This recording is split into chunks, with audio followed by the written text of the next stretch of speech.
को काम ही क्या है, आपके सारे काम उंगलियों पे तो हो जाते हैं। कुछ भी। हाँ, हिसाब तो उंगलियों पे ही हो जाता है ना।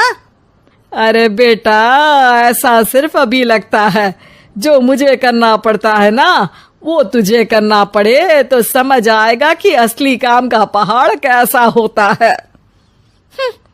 ठेले बराबर वजन भी नहीं है आपके काम में, और बात पहाड़ों के वजन की कर रही हैं आप। तू ऐसा करती ही क्या है घर में बेटा, ये तो बता मुझे। मैं थोड़ी ना कुछ करती हूँ, सब जादू से हो रहा है इस घर में। अरे एक दिन मेरा काम करोगी तो समझ आएगा। Okay okay, shut up. कल से मैं घर के काम करूंगी और तू मेरी जगह हर चीज का हिसाब रखना, ठीक है? ठीक है, ये भी कर लेते हैं।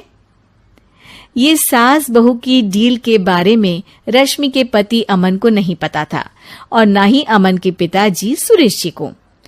पर गेहूं के साथ साथ जैसे घुन भी पिस जाता है, ये दोनों भी पिसने वाले थे। सुबह अमन उठकर रेडी होता है ऑफिस जाने के लिए, तो पता है उसके कपड़े नहीं निकले हुए हैं। अरे रश्मि, तुमने मेरे कपड़े नहीं निकाले? अपनी माँ से पूछो ना, उन्हीं का काम है ये। अमन अपनी माँ के पास जाता है।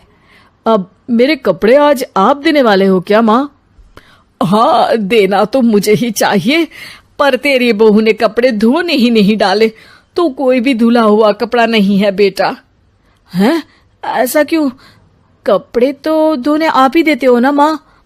अरे बहू ने तुझे बताया नहीं, अब हम अदल बदल गए हैं, मैं अब बहू और तेरी बीवी सास। अमन परेशान हो गया। वो बिना इस्त्री के कपड़े पहनकर ऑफिस चला गया।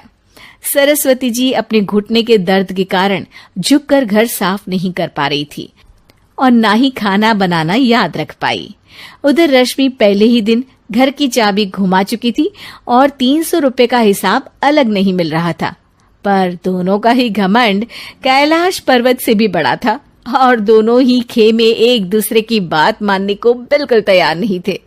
शाम को जब सुरेश जी और अमन खाना खाने बैठते हैं, तो सरस्वती जी उनके सामने गाजर और पपीते लाकर रख देती हैं।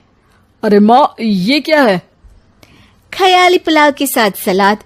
माँ जी खाना बनाना भूल गई लगता है। अरे एक एक चमन्नी का हिसाब है मेरे पास,